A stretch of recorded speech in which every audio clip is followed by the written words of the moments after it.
전자기학 6주차 시작되었습니다. 5주차까지 벡터 미적분학 잘 학습을 했고요. 이제부터는 정전기장에 대해서 할 겁니다. 오늘 할 내용은 쿨롱의 법칙과 전기장의 세기라는 주제로 얘기 나누겠습니다. 기본적으로 벡터 미적분학을 학습을 제대로 했으면 이후에 나가는 것들은 그 벡터 미적분학을 이용해서 적용하는 거기 때문에 전혀 어렵지 않습니다. 벡터 미적분학을 제대로 못했을 경우에 되게 어렵게 느껴지는데, 벡터 미적분학 여러분 꼭 여러분 걸로 소화하셔서 앞으로 이어지는 전자기학 이론에 대해서 쉽게 접근하기를 간곡히 부탁드립니다. 먼저 4.1절 정전기장의 도입입니다. 기본적으로 저희가 하는 거는 공부하는 거는 정전기장이고요.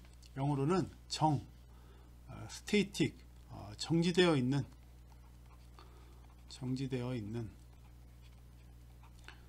일렉트릭 필드, 전기장이죠. 전기장. 자, 정지되어 있는 전기장. 자, 다른 말로 하면 전하인데 일렉트릭 차지스, 전하인데 엘레스트, 뭐죠? 정지에 있는 움직이지 않는 거예요. 정지에 있는 전하들의 효과에 대한 학문입니다. 그게 정전기학 또는 정전기장 이렇게 불러요.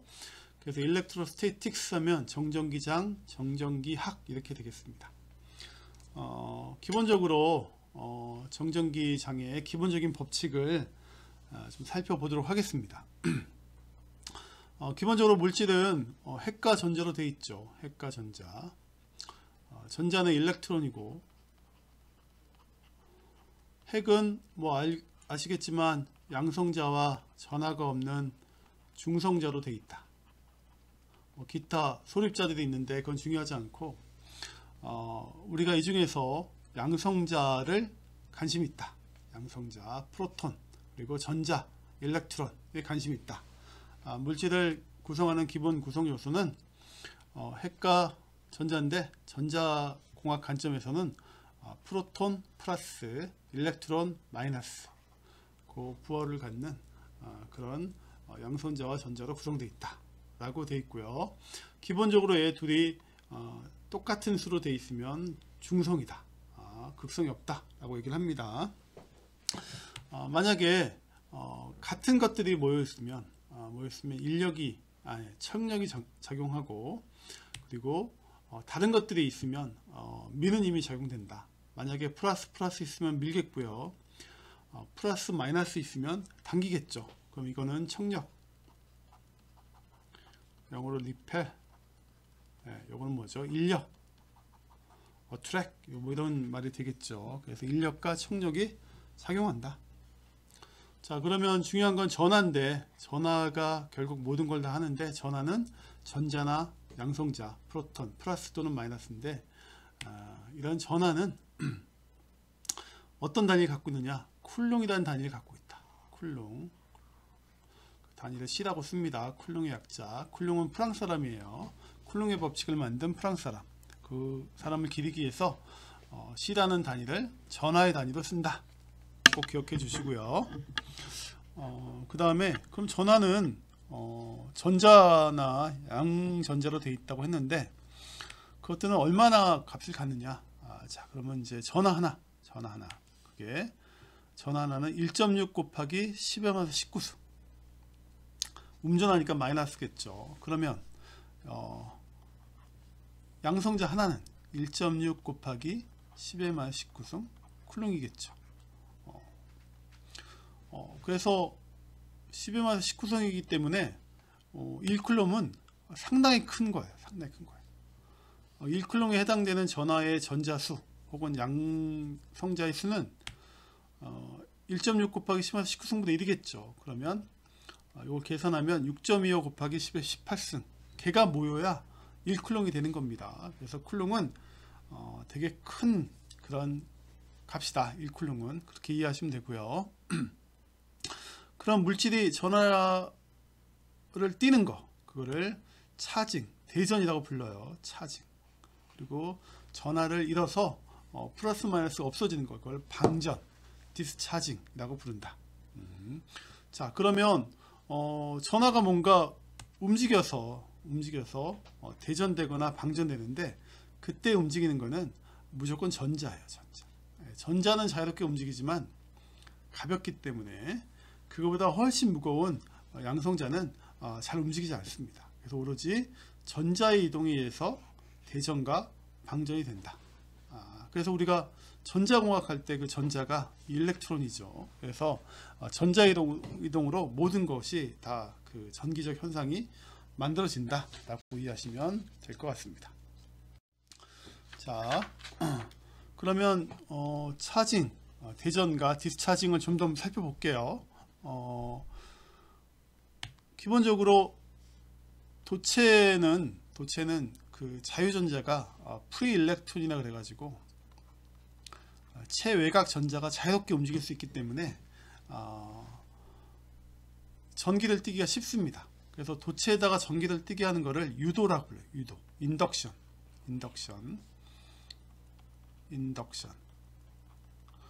우리나라 말로 유도라고 부른다. 그리고 도체니까 금속이겠죠. 금속. 그래서 도체의 유도가 쉽게 되기 때문에 이걸로 전원의 역할을, 건전지 같은 걸 만들 수 있습니다. 자, 저전체는 전하가 구속되어 있기 때문에 자유롭게 이동을 못해요. 그래서 전원으로 역할도 못하는데 대전시킬 수는 있습니다. 그걸 마찰 전기라 그러죠. 러빙, 막 문지르는 거예요. 우리가 유리, 실크, 면도 포함해서 또 머리카락도 마찬가지입니다. 이런 저전체는 막 문지르면 전하를 띠게 됩니다. 자, 이런 이제 그 저전체가 있는데 보통은 다 플러스 마이너스 언제나 쌍으로 존재하기 때문에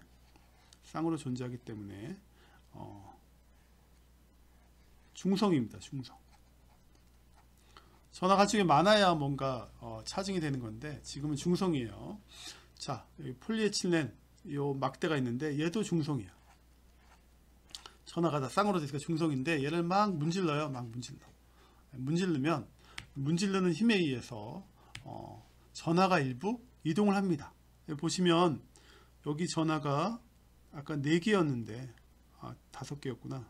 5개였는데 그 중에 3개가 일로 갔어요. 그래서 여기에 하나, 둘, 3개가 여기로 추가된 거죠.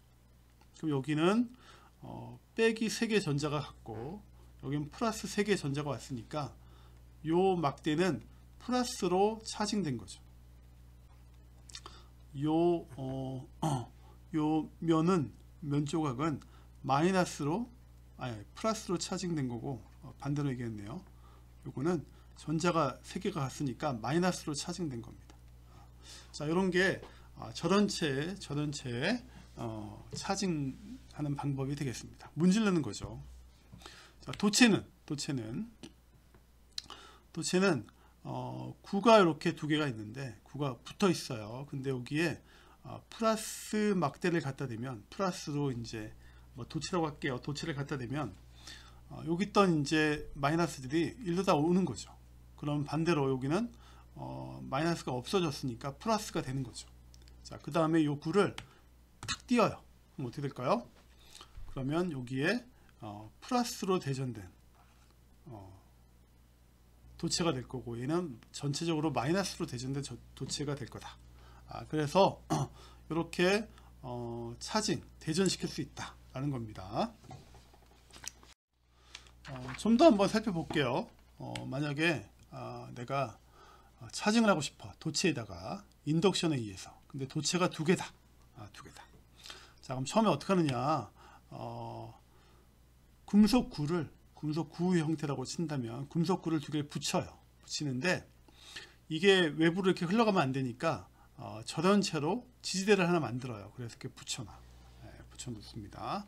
자, 그 다음에 2개의 금속을 붙이고, 그 다음에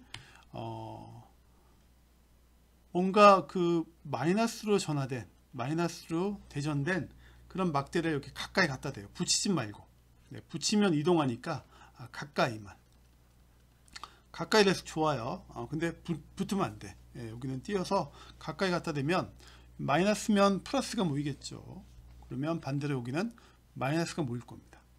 자, 이 상태에서 아까 것처럼 얘를 띄어놔서 하나를 이동시킵니다. 그러면 여기는 플러스만, 여기 마이너스만 돼 있겠죠.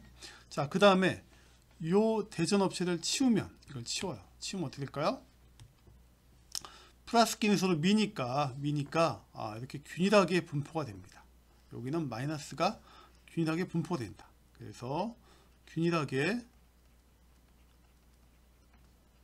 전하가 분포된다 라는 게 결론입니다. 자, 만약에 여기가 네거티브 차지드 로드 막대가 아니라 포지티브 차지드 로드가 되면 어떻게 될까요? 그러면 이렇게 되겠죠. 그래서 이 과정에서 이쪽은 P가 마이너스가 되고 Q가 플러스가 되고, 그래서 나중에 결론은 P가 마이너스가 이렇게 균일하게 분포되고, 그 다음에 Q가 플러스가 균일하게 분포되겠죠. 균일하지 않을 수는 없어요. 왜? 서로 미니까 이게 결국 뭐 평형 상태가 되려면 골고루 퍼지는 수밖에 없습니다. 그래서 결론은 균일하게 분포가 된다. 자, 나 도체가 두 개가 있으면 각각의 구를 이렇게 대전시킬 수 있다. 자, 근데 만약에 구가 하나야. 컨덕터가 하나야. 그래도 대전할 수 있습니다. 자, 그러면 이제 구가 하나니까 처음에는 이제 이게 중성인데 포지티브 차지드 로드를 갖다 대면 구의 왼쪽으로 마이너스가 당겨지겠죠. 플러스는 밀리겠고, 그래서 이런 식의 분포가 됩니다. 자, 그 다음에 구의 한쪽 끝에 손을 살짝 갖다 대요. 오래 갖다 대면 안 되고 살짝 갖다 대면 이 그라운드에서 전하가 쭉 와가지고 이것들이 다 중성이 돼서 없어집니다. 그렇죠? 마이너스를 당기는 힘이 생겨서 마이너스 당기고 없어진다. 자, 그 다음에 손을 띄는 거죠. 손을 띄면 이번엔 마이너스만 남아 있겠죠. 근데 플러스 막대가 있으니까 왼쪽으로 쏠려 있는 거죠. 자, 그 다음에 막대를 치우면 이 구가 마이너스로 균일하게 분포된 전하가 깔리게 된다 라는 거죠. 자, 그럼 이번엔 반대로 네거티브 차지드 로드를 갖다 댔어요. 갖다 대는 게 아니라 가까이 댔어요. 절대 붙이면 안 돼. 그럼 여기가 플러스가 되고 그럼 마이너스가 되겠죠. 그 다음에 손을 갖다 대면, 자, 이번엔 마이너스가 전하가 여기 있었는데 그라운드로 이렇게 빠져나가는 거죠. 여기서 마이너스가 왔는데 여기는 빠져나갑니다. 자, 그 다음에 이제 손을 띄는 거죠. 살짝 손을 댔다 띄어요. 그럼 플러스만 남겠죠. 손을 오래 갖다 대면 안 됩니다. 이렇게 되고 나중에 막대까지 치우면 이번엔 플러스로 대전된 그런 구가 만들어진다. 요게 이제 차징 프로세스입니다. 자, 기본적으로 양성자가 역할하는 게 아니에요. 오로지 전자가 자유롭게 움직이기 때문에 전자 이동입니다. 여기에 양성자가 오는 게 아니에요. 전자가 움직인다. 자, 그리고 도체는 마지막 과정에서 전하가 도체 표면에 균일하게 분포가 돼야 돼요. 자, 만약에 한쪽에 얘만 있다면 서로 밀겠죠. 얘끼리 이렇게 밀겠죠. 서로 밀 거라 이거죠. 그럼 어떻게 된다? 이게 이렇게 퍼지는 수밖에 없다 이거죠. 그래서 요 거리가 일정하게 돼야지만 얘가 표형 상태에 이르기 때문에 도체 표면에 균일하게 분포된다 라는 거를 꼭 기억을 해 주십시오. 그래서 우리가 도체를 만약에 이렇게 뾰족하게 만들면 요 끝에만 전하가 모이게 돼요. 그게 균일하게 분포가 되는 거니까. 만약에 도체 표면을 매끄럽게 하면 균일하게 끝에 분포가 되는데 이렇게 굴곡이 있으면 끝에만 모인다. 여기 있는 것들도 서로 미니까 갈 데가 여기밖에 없는 거죠. 이렇게. 그래서 끝에 모인다. 여기 너무 가까우면 여기에 스파크가 일겠죠. 그런 게 용접기에 올리겠죠. 용접기는 스파크 되게끔 이 접근 두 개가 아주 가까이 붙어서 여기에 아주 고전압을 이렇게 플러스 마이너스를 넣어줍니다. 그러면 여기에 스파크가 팍 일어나는 거죠. 이런 차징 과정을 이용하는 것도 대표적인 용접기 예가 되겠습니다. 정전기장을 응용한 예는 뭐 다양합니다. 책에도 다양한 예가 설명되어 있는데 최근 관심 많은 두 가지 예를 한번 설명을 해볼게요. 여기 왼쪽에 있는 그림은 레이저 복사기 혹은 레이저 프린터의 예입니다. 레이저 프린터에 기본적으로 종이에 이 토너 가루가 달라붙는 거죠. 토너 가루가 달라붙는 그 이유는 토너가 마이너스로 대전된 입자이기 때문에 그렇습니다. 토너 가루가 마이너스로 대전된 입자인 거죠. 그러면 내가 글자를 새길 부분에다가 아주 미세한 레이저를 가지고 여기다 차징을 하는 거죠. 플러스가 되도록. 플러스가 되게 차징을 하면 토너 가루가 여기만 붙는 거죠. 요 글자에다가만 붙고 나머지는 붙지 않습니다. 네. 그래서 글자만 이렇게 그 토너 가루가 달라붙게 한 다음에 그거를 이제 압축을 한 다음에 그 다음에 그 전화를 방전시키면 이제 요 복사나 프린터가 되는 거죠. 그래서 기본적으로 정전기장의 대표적인 응용이 레이저나 프린터가 되겠습니다. 또 하나 최근에 관심 많은 게 공기청정기죠.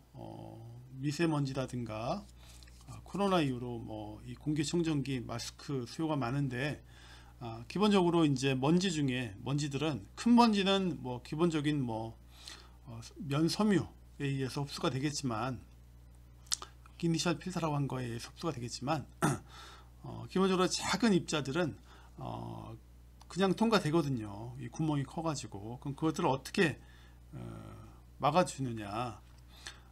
여기에 보면 차징 그리드라고 되어 있죠. 포지티브 차징 그리드. 여기를 플러스로 다 이렇게 대전을 시켜 놓습니다. 그러면 먼지가 마이너스 전할 띈 먼지가 있다 그러면 여기 달라붙겠죠. 자, 그 다음에 여기에 만약에 플러스 마이너스로 이렇게 요 그리드를 만들었어요. 여기에 마이너스로 이렇게 십자 모양으로 만들어 놨어. 그러면 플러스 전할 띈 먼지들은 여기로 달라붙겠죠. 뭐 그렇게 하는 겁니다. 그렇게 해서 필터를 대전시키고 그걸 통해서 정전기력에 의해서 먼지를 빨아들이고 흡착시키는 그런 방법이 공기청정기가 되겠고요. 마스크도 보면 마스크 안에 이런 전하를 띤 얇은 그 섬유가 있어요. 그래서 거기에 의해서 작은 먼지들이 흡수가 되는데 우리가 요새 코로나 때 이런 말 많이 하죠. 마스크 표면을 만지지 마시오. 그리고 뭐 하루만 쓰시오. 그 이유가 뭘까요? 사람이 손을 이렇게 갖다 대면 어떻게 돼요? 요 전하 띤 요 필터가 여기로 다 흘러나가겠죠. 마이너스가 다 흘러가겠죠. 혹은 내 손에 있는 마이너스가 플러스면 또 오겠죠. 그래서 여기가 전기를 점점 잃습니다. 그러면 먼지를 빨아들이는 능력이 떨어지겠죠. 그래서 마스크도 기본적으로 전기장의 원리를 응용한다 라고 이해하시면 되겠습니다. 자, 이제 이러한 정전기장을 어떻게 공부하느냐. 기본적으로 우리가 쿨롱의 법칙이라는 거를 공부를 했어요. 그거 고등학교 때 이미 했죠. 그걸 한번 다시 한번 살펴보겠습니다. 우리가 고등학교 때 분명히 혹은 물리 시간에 배웠는데 어떻게 배웠는지 한번 다시 리뷰를 해볼게요. 쿨롱의 법칙.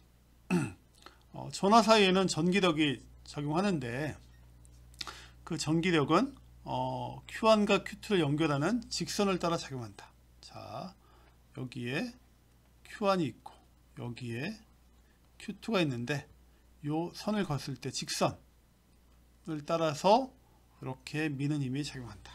혹은 같으면 당기는 힘이 작용된다. 자, 그리고 그 힘은 두 전화의 곱셈에 비례하고 이게 크면 커지고 그리고 거리가 거리 제곱에 반비례한다 라고 배웠어요. 아래 제곱에 반비례한다. 그러니까 거리가 많이 떨어지면 더 작아지는 거죠. 자, 식으로 쓰면 자, Q1, Q2에 비례하고 거리 제곱에 반비례하고 비례상수는 K다 라고 배웠습니다. 힘이니까 단위는 뉴턴이다. 그리고 K는 고등학교 때까지는 아마 K라고 배웠을 거고요. 대학교 다닐 때는 4파 입실론 제곱분의 1이다 라고 배웠을 겁니다. 그리고 입실론 제로는 8.854 곱하기 10에서 12승. 단위는 페로퍼미터. 페로퍼미터. 이거는 이제 패러데이라는, 나중에 패러데이 효과가 나오는데, 패러데이라는 사람을 기리기 위해서 패럿이라고 부릅니다. 페로퍼미터. 입실론 제로는 요거는 자유공간에서 유전율이다. 그리고 K는 4파 입실론 제로 분의 1이다. 그리고 계산하면 9 곱하기 10의 9승이다. 이렇게 배웠을 겁니다. 자, 퍼미티비티. 자, 퍼미티비티. 영어로도 꼭 기억해 주세요. 퍼미티비티. 예, 그리고 요거는 자유공간, 프리스페이스에서 유전율이다. 이렇게 학습을 하였습니다. 자, 그러면 이제 우리가 전자계학에서는 이거를 어떻게 설명하느냐 한번 볼게요. 기본적으로 우리가 벡터로 표현하는 거죠. 벡터 표현하는데 단위 벡터를 잘 이용해야 됩니다. 단위 벡터를 잘 이용해야 됩니다. 자, 여기 온점을, 단위 벡터니까 온점을 표시해야 되고요. 좌표계를 잡고 뭐 y, x, 뭐 z 이렇게 잡아야 되겠죠. 공간상의 좌표계를 잡고 Q1과 Q2를 위치시킵니다. 자, 그리고 여기에서 적용되는 힘을 구해보자. 그러려면 벡터를 정의해야 되겠죠. 자, 요거를 원점에서 Q2까지 위치 벡터 R2. 자, 그리고 여기 Q1까지 위치 벡터 R1. 자, 그러면 거리 벡터 R12는 어떻게 될까요? 이렇게 간다고 치면 1번에서 2번으로 가는 벡터 R12는 이렇게 가야 되니까 R2 빼기 R1이 되겠죠. 자, 그래서 식 F12를 쓰면 이제 벡터를 표현했어요. 자, 비대상수 스칼라니까 그냥 집어넣고 요 R을 넣어주고 그리고 Q1, Q2의 단위 벡터 A12로 표현하자.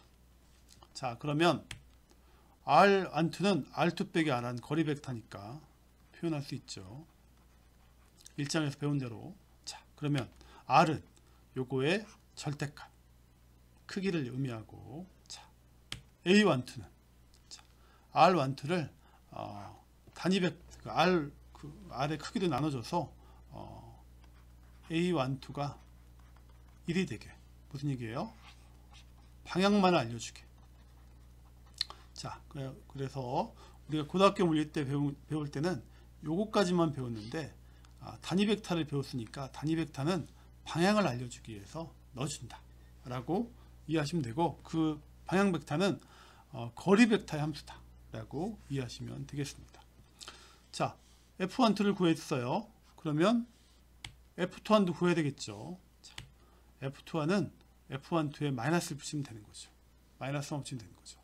왜? 방향이 반대니까. 자, A12 대신에 마이너스 A12를 한 거예요.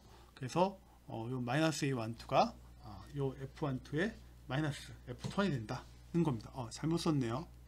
2, 1 이렇게 표시하면 되겠습니다. 자, 그래서 같은 것끼리는 밀고, 플러스끼리 밀고, 마이너스끼리 밀고, 다르면 당긴다. 뭐 이렇게 해서 우리가 단위 벡터, 거리 벡터, 위치 벡터 이런 걸 이용해서 방향을 표시한다 라고 기억을 하면 되겠습니다. 자, 그 다음에 전자계학에서는 필드 개념을 도입을 합니다. 필드의 개념. 무슨 필드겠어요? 일렉트릭 필드겠죠. 일렉트릭 필드. 자, 우리가 정전기장을 하니까 스테이틱 일렉트릭 필드 라는 개념을 도입한다. 자, 그거를 전기장의 세기, 일렉트릭 필드 인텐시티라고 불러요. 인텐시티. 자, 정의는 전기장 내에 놓여있는 단위전하에 미치는 힘입니다. 단위전하에 미치는 힘. 단위전하라는 게 1쿨럼이겠죠. 1이니까 1쿨럼에 미치는 힘이다. 자, 그리고 기호로 요 2를 써서 벡터 2라고 표시합니다. 벡터 2. 자, 벡터 2는 힘을 갖다가 단위전하로 나눠주는 겁니다. 그러면 아까 Q1, Q2에서 Q만 남게 되는 거죠. 그럼 단위는 어떻게 될까요? 뉴턴 퍼 쿨롱이 되겠죠. 정의에 의해서 단위는 뉴턴 퍼 쿨롱이 되겠습니다. 자, 무슨 말이냐? 우리가 여태까지 만약에 여기 양전하가 있다고 쳤을 때 여기에 전하가 있다 그러면 이렇게 힘을 받을 텐데 얘만 받는 게 아니라 얘도 받겠죠. 크기는 같고 방향은 반대 힘을 받겠죠. 자, 여기다 놨을 때 이렇게 힘을 받지만 얘도 이렇게 받겠죠. 얘도 받을 겁니다. 얘도 받을 거예요. 얘에 의해서 얘도 받을 거예요. 이렇게 해서 힘이라는 거는 이게 상대적인 거니까 내가 받으면 너도 주고 뭐 이런 거잖아요. 내가 받으면 너도 받고 뭐 이런 거기 때문에 언제나 두 개를 고려해야 되는 거죠.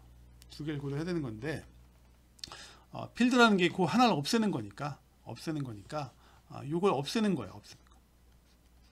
그래서 가상의 단위 전하가 놓여 있을 때 걔가 받을 힘을 예측하는 거죠. 그래서 이렇게 하살표도 그렇게 됩니다. 그러면 하살표가 이렇게 밀집된 영역은 필드가 센 거야. 필드가 세다. 자, 이쪽은 하살표가 별로 없죠. 필드가 약하다. 그리고 필드의 방향은 하살표로 표현하는 뭐 그런 겁니다. 그럼 만약에 마이너스 전하면 어떻게 될까요? 이렇게 되겠죠.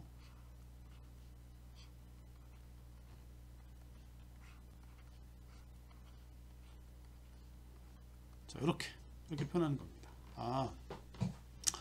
이렇게 되면 뭐가 좋으냐? 뭔가 그 하나 영향을 배제하는 거죠. 언제나 양쪽에 작용되는 힘을 계산해야 되는데 하나만 계산하면 되는 겁니다. 그래서 한쪽에 그걸 소스라고 한다면 소스의 영향을 배제할 수 있다. 그래서 힘이라는 거는 양쪽을 다 고려해야 되는데 한쪽만 고려하는 그런 방법이다 라고 이해하시면 되겠습니다. 그럼 이제 쿨롱의 법칙으로 전기장을 세기를 구하게 되는데 만약에 복수계의 전하가 존재할 경우에 전기장의 세기 이 필드를 구해보자 라는 겁니다. 그럼 복수니까 하나씩 구해서 더하면 돼요. 그걸 뭐라 그래요? 벡터 썸이라고 하죠. 우리가 벡터 대수하기에서 벡터 더하기를 배웠으니까 그 벡터 썸을 이용하면 된다. 자, 그림 한번 볼게요. 여기가 단위 전하가 되는데 소스가 하나 둘 셋 해갖고 n개까지 있어요. 그러면 요거는 E1이 되겠죠. E에 의해서 받는 거. 첫 번째 Q1에 의해서 받는 거. 자, Q2에서 받는 거 E2. 쭉쭉쭉 가다가 EK.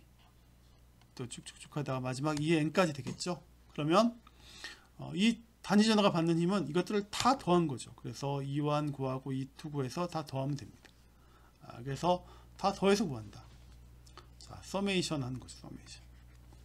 자, 이게 너무 많으면 어떻게 돼요? 그러면 인테그랄 하면 되는 거죠.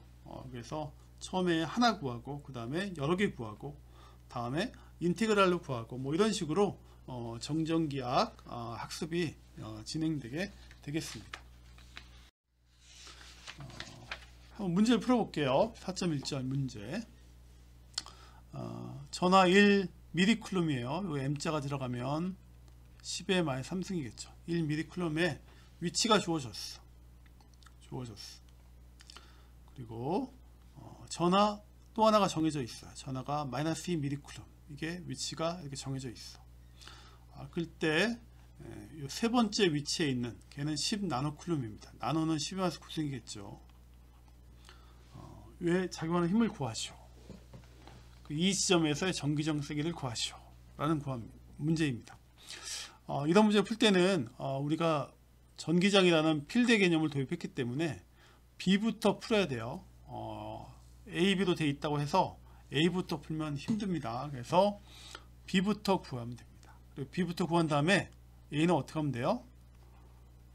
B 곱하기 그 필드에다가 10나노쿨럼 10 곱하기 10의 마이너스 9승을 곱해주면 되는 거죠. 그래서 이 필드를 구하고 거기에 Q를 곱해서 F를 구한다. 이렇게 하면 되겠습니다. 그럼 먼저 B를 구하면 되겠죠. 자, 먼저 좌표계를 잡고 표시를 해야 되겠죠. 자, 1번은 1mC이고 위치가 3, 2, 마이너스 1이다. 자, 그리고 얘는 2번은 마이너스 2고 마이너스 1, 마이너스 1, 4가 되어 있다. 이 지점에서의 것을 구하시오 입니다. 자, 그러면 원점을 하나 잡아야 되겠죠. 원점을 잡아서 여기 벡터를 R1, 여기 벡터를 R이라고 하면 이 벡터는 R 빼기 R1이 되겠죠. 자, 그러면 1번부터 구하면 서메이션 해야 되니까 먼저 1번부터 구하면 R 벡터는 R 빼기 R1이 되겠죠. 그러면 여기서 이걸 빼는 거죠. 0 빼기 3이니까 마이너스 3, 3 빼기니까 1, 1 빼기 마이너스 1이니까 2가 되는 거죠. 자, 그럼 이 R의 크기, R의 제곱을 해야 되니까 크기를 구하면 3의 제곱 더하기 1의 제곱 더하기 2의 제곱 루트 14. 자, 그러면 AR1은 어떻게 될까요? 루트 14분의 마이너스 3 AX AY 2AZ가 되겠죠. 자, 그럼 이제 이 필드 구할 수 있습니다. 4파 입선 제도분의 1 분의 R의 제곱이니까 14. 그 다음에 Q가 1mC이니까 1 곱하기 10은 3승. 그 다음에 AR이니까 이 값을 집어넣으면 되겠죠. 자, 두 번째. 이번에 R2를 구하는 거죠. R2는 R 빼기 R1이 여기까지 가는 게 R2라 그러면 요 벡터는 R 빼기 R2니까 0 빼기 마이너스 1, 3 빼기 마이너스 1, 4, 그 다음에 1 빼기 마이너스 4, 마이너스 3 이렇게 되겠죠.